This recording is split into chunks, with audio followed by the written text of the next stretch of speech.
Hello everybody, this is the Ship Modelers Library. Today I will show you a book about the schooners by David R MacGregor, its design and development from 1600 to the present.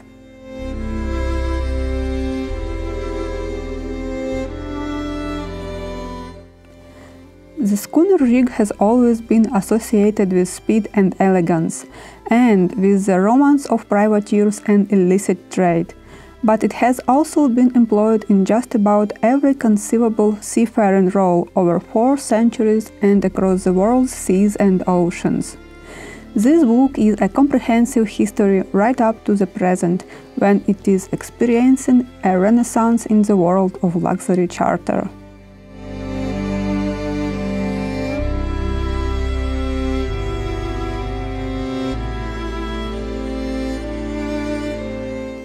In Britain, America and Canada, cargo carrying was the main use to which schooners were put, and they wrangle from the most humble coastal craft to the smartest ocean clippers. But the rig was also adopted by a whole range of others, such as the Grand Banks fishing schooners, pilot boats, Baltimore clippers, colonial schooners, naval schooners, and yachts.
Thank you for watching. Let me know in the comments section below which book would you like to flip through in the next edition.